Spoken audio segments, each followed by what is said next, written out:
I'll get paid the same. So, somebody asked about the recent survey that we put out about if people were interested in going on a Tegan and Sara cruise. Do it. And the person asked, would you be open to performing a comedy set on the cruise?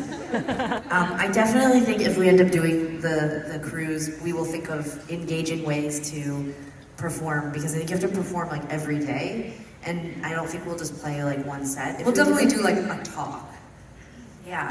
Which is basically comedy, let's be real. Yeah. I even think it would be kind of fun if we end up doing it, we get to pick other bands that get to come on the cruise with us, and I think it could even be fun to do almost like a round table conversation where you just get to like talk about topics, like, right? We have talked, we are gonna bring, if we do it, bring comedians. So I feel like having, everyone engaged. Like, I'm actually really intrigued because in a few weeks, or well, in August, we're doing a show in Portland with Meijer.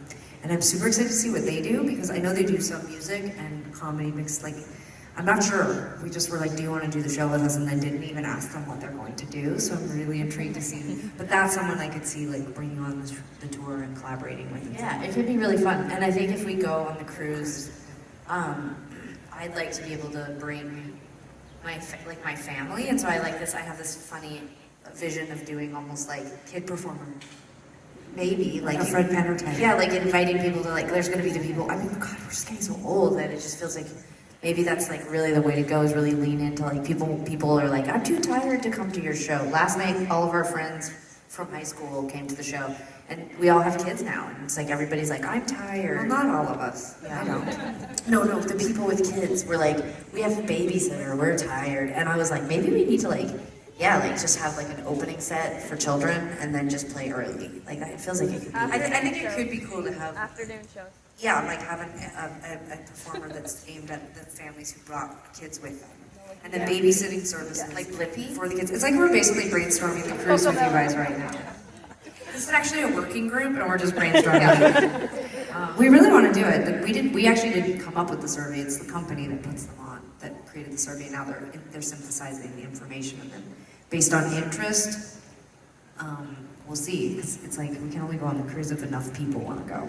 It's really interesting now. I'm gonna just get really real with you. Like, nothing about going on a cruise interests me because it's just a huge floating toilet, and that's just how I feel about cruises in general. And they just remind me too much of being like when we're on a tour bus. It's just like a place where you just sleep and then get off as quickly as you possibly can in the morning when the bus stops driving.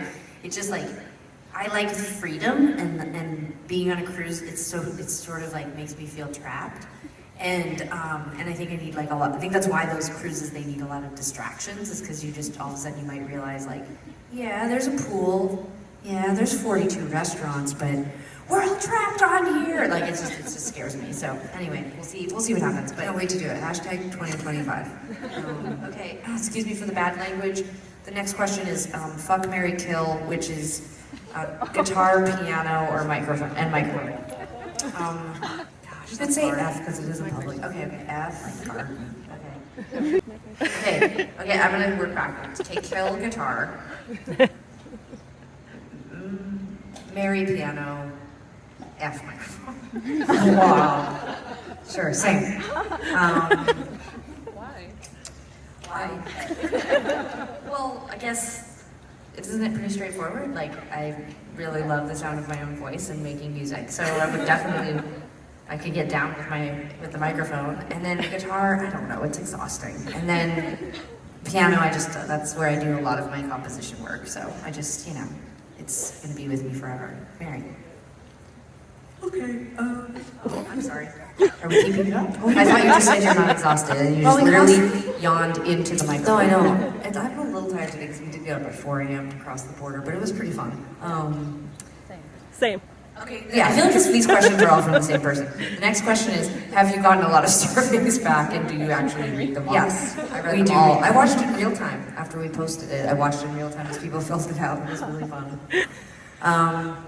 What is the likelihood of you attending a hockey game with a fan if you were invited? It's pretty low.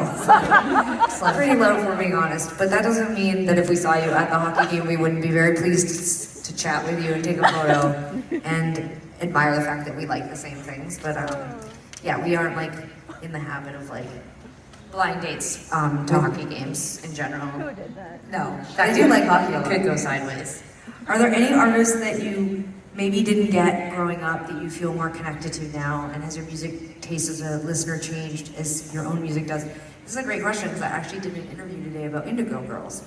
And they have a new documentary coming out, which is, I've only seen the trailer for, but is apparently absurdly good. And I was doing an interview about their history and our relationship to their music, and I was saying that I recently went through my vinyl collection, which is a gift from my stepdad from the 70s and 80s, and I had 2 copies of their first self-titled record, which came out in 1989, and I was like, wow, both my mom and Bruce were fans, and but my relationship to them was in the 90s when, you know, they went on the Lilith Fair tour, and they sort of had this surge on rock radio, and then we got compared to them like for years and years and years, and we really rejected that because they were folk and political, and their music was really political, and we were like, we're not political, we're writing pop songs, you know, like we didn't get it, like not the music, like we didn't get the comparison.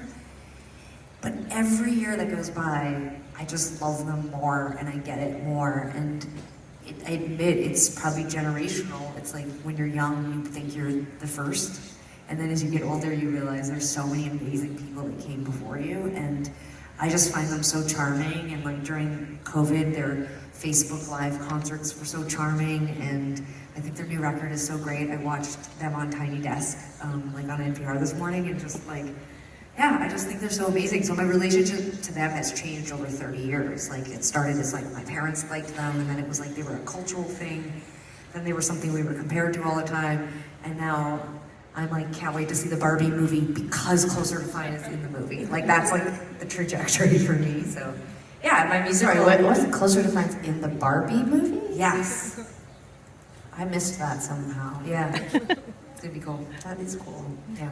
So yeah, that would be like, I could tell that story about, you know, a lot of different acts, but I think it's so neat, like as a band, I know that you as music listeners and fans have a relationship with the music you love, and you can come and go